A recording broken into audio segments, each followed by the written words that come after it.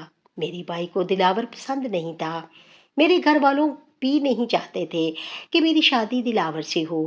ایک رات میں جب گھر سے فرار ہو کر دلاور کے ساتھ بھاگ کر پسند کی شادی کرنا چاہ رہی تھی، میرے ہاتھ میں ایک پوٹلی تھی۔ دلاور نے یہاں پہنچنے کا کہا تھا، وقت یہاں خالی میدان تھا۔ میرے میں بھائی کاشف کی آنکھ کھل گئی اور وہ میرے پیچھے پیچھے یہاں تک پہنچ گیا۔ دلاور بھی پہنچ گیا تھا۔ میں بھاگتے ہوئے جیسے ہی دلاور کی باہوں میں پہنچی، میرے بھائی نے مجھ پر حملہ کر کے مجھے ہلاک کر دیا۔ وہ دلاور کو بھی ہلاک کرنا چاہتا تھا مگر وہ بھاگ نکلنے میں کامیاب ہو گیا۔ بس اس کی قسمت اچھی نہیں تھی۔ بھائی نے اس واقعے کے بعد گڑھا کھود کر مجھے دفن کر دیا، اسی لیے میری روح یہاں بھٹک رہی ہے۔ میں نے آج تک کسی کو نقصان نہیں پہنچایا، پھر بھی لوگ مجھ سے نہ جانے کیوں ڈرتے ہیں۔ مجھے دیکھ لیں تو کام چھوڑ کر چلے جاتے ہیں۔ تمہارا نام کیا ہے؟ میری ماں نے میرا نام شہزادی رکھا تھا اور شہزادی کا یہ حشر ہوا ہے۔ اس دن سے میری اور شہزادی کی دوستی ہو گئی کہ ٹوٹی میں اسے روزانہ ملاقات ہوتی تھی۔ وہ بے ضرر تھی، اس نے کبھی مجھے نقصان نہیں پہنچایا تھا، اس لیے میں نے کارخانے کو نہیں چھوڑا۔ علاقے کے لوگ بھی حیران تھے کہ میں کام چھوڑ کر کیوں نہیں بھاگا۔ وہاں سے پہلے جو بھی کاریگر آتا تھا وہ چند دن میں بھاگ جاتا تھا۔ میرا خیال تھا کہ میری شادی ہو جانے پر شہزادی میرا پیچھا چھوڑ دے گی، لیکن ایسا نہیں ہوا۔ وہ نہیں چاہتی تھی کہ ہم دونوں ایک ساتھ رہیں۔ ایک طرح سے وہ تمہیں اپنی سوتن تصور کرتی ہے اور مجھ سے ضد کرتی ہے کہ تمہیں طلاق دے دوں۔ پہلے وہ کارخانے تک ہی محدود تھی، لیکن اب وہ سائے کی طرح ہر جگہ میرے ساتھ رہتی، حتیٰ کہ جب میں دن کی ڈیوٹی ہوتی اور رات میں گھر آ کر سوتا، رات میں سونے سے پہلے مجھے جگا کر اوپر چھت پر لے جاتی ہے اور مجھ سے باتیں کرتی رہتی ہے۔ 2 گھنٹے باتیں کر کے چلی جاتی ہے۔ اس کا زیادہ تر زور اس بات پر ہوتا ہے کہ میں نے شادی کر کے اچھا نہیں کیا، میرے ہوتے ہوئے تم نے کیوں شادی کی؟ میں اسے سمجھاتا ہوں کہ تم ایک روح ہو جبکہ مجھے ایک زندہ انسان کی ضرورت ہے۔ اتنی بڑی زندگی تنہا تو نہیں گزار سکتا، لیکن میری باتیں اس کی سمجھ میں نہیں آتی۔ یہ کہتے ہوئے خالد خاموش ہو گیا۔ خالد کی باتیں سن کر زہرا کی تشویش میں اضافہ اور ہوتا جا رہا تھا۔ اس کی سمجھ نہیں آ رہی تھی کہ وہ اس موقع پر کیا کہے۔ اس نے سن رکھا تھا کہ جب کوئی سایہ کسی پر عاشق ہو جائے تو وہ پھر آسانی سے اس کا پیچھا نہیں چھوڑتا۔ اس کے شوہر خالد کا بھی وہ اتنی آسانی سے پیچھا چھوڑنے والی نہیں تھی۔ اس معاملے میں کسی عامل سے رہنمائی حاصل کرنا بہت ضروری ہو گیا تھا۔ وہ دونوں شہزادی سے متعلق باتیں کرتے کرتے سو گئے۔ صبح ہونے پر خالد کام پر چلا گیا۔ زہرا گھر میں اکیلی تھی۔ وہ گھر کا کام کر کے آرام کی نیت سے جیسے ہی چارپائی پر لیٹی، اچانک وہ لڑکی کمرے میں آ گئی اور اسے دیکھ کر زہرا گھبرا گئی۔ تم کیا منصوبے بنا رہی ہو؟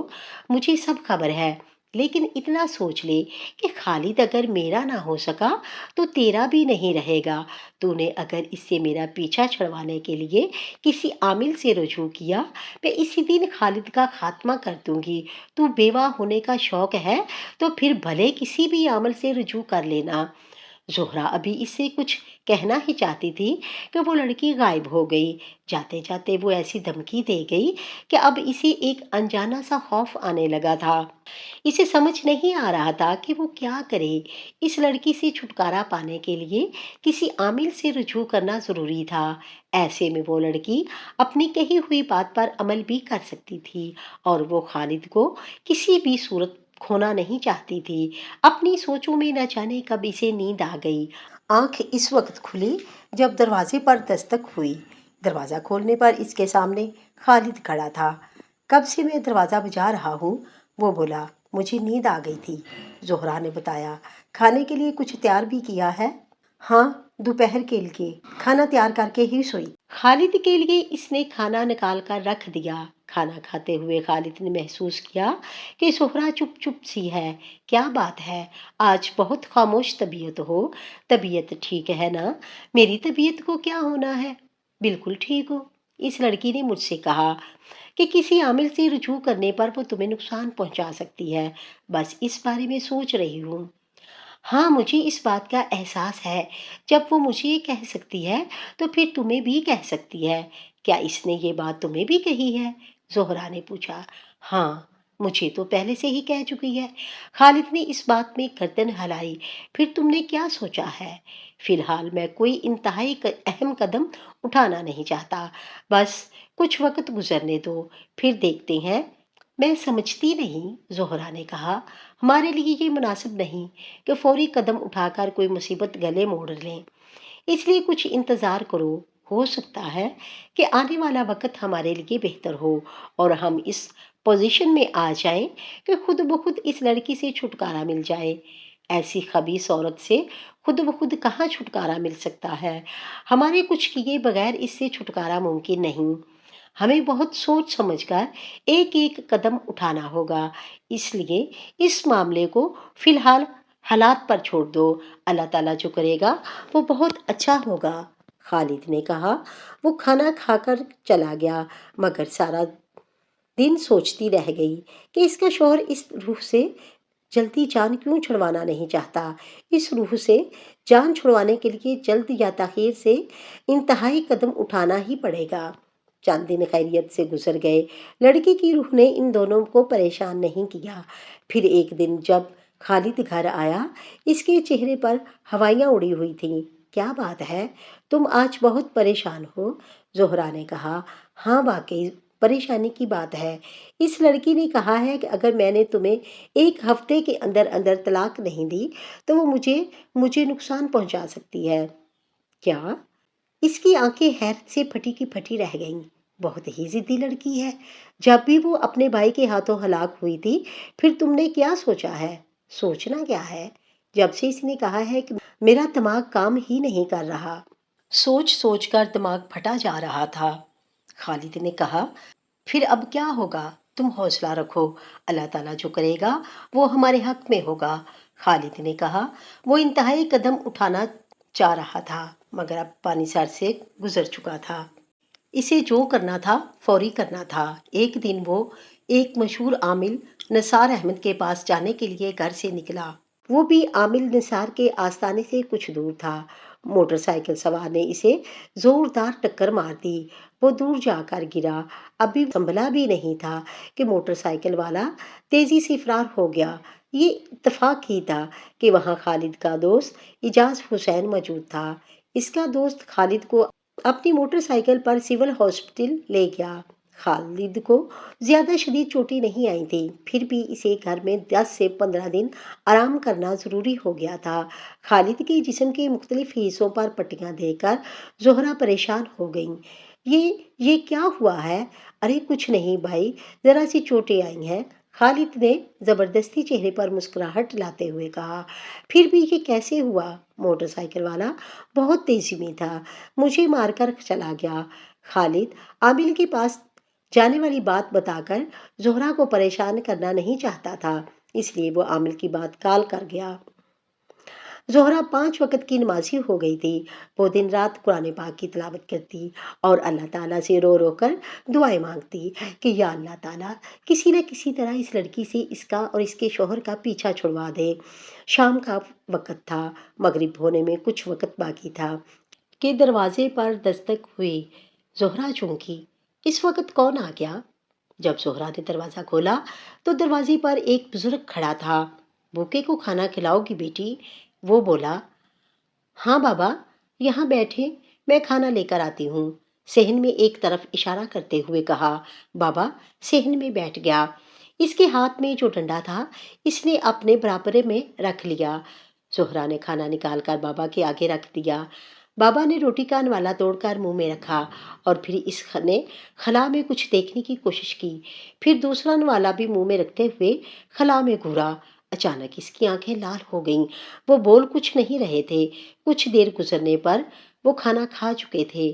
وہ اٹھ کر کھڑے ہو گئے اور جلالی لہجے میں فضا میں دیکھتے ہوئے بولے، جا، چلی جا، بھاگ جا، جلا کر تجھے بسم کر دوں گا۔ زہرا حیرت سے بابا کو دیکھ رہی تھی۔ تو مجھے جانتی ہے نا، میں تمہاری طرح کی روحوں کو جلا کر بسم کر دیتا ہوں۔ تیرا بھی یہی حشر ہوگا، چلی جا چھوڑ کر ان کا پیچھا۔ کچھ دیر گزرنے پر بابا کا غصہ ختم ہو گیا اور وہ نارمل حالت میں آ گئے۔ بابا تم کس سے باتیں کر رہے تھے؟ زہرا نے پوچھا۔ اس خبیث روح سے باتیں کر رہا تھا جو تمہیں نقصان پہنچانے کے بارے میں سوچ رہی ہے۔ اتفاق ہے کہ میں اس طرف نکل آیا۔ اس گھر میں داخل ہوتے ہی اس سے سامنا ہو گیا۔ یہ خبیث اس سے قبل بھی کئی لوگوں کو پریشان کر چکی ہے اور میں نے انہیں اس سے چھٹکارا دلایا تھا۔ اب اس خبیث روح نے اس گھر میں ڈیرے ڈال لیے ہیں۔ یہ تم دونوں کو نقصان پہنچانا چاہتی ہے، لیکن میرے ہوتے ہوئے اب یہ تمہارا بال بیگا بھی نہیں کر سکتی۔ بابا، یہ روح ہمیں کئی بار وارننگ دے چکی ہے کہ ہمارے کسی عالم سے رجوع کرنے پر ہمیں جانی نقصان پہنچا سکتی ہے۔ زہرا نے بتایا، خبیث روح نقصان پہنچانے کے علاوہ کر بھی کیا سکتی ہے؟ تم بے فکر ہو جاؤ، اب یہ تمہارا کچھ نہیں بگاڑ سکے گی۔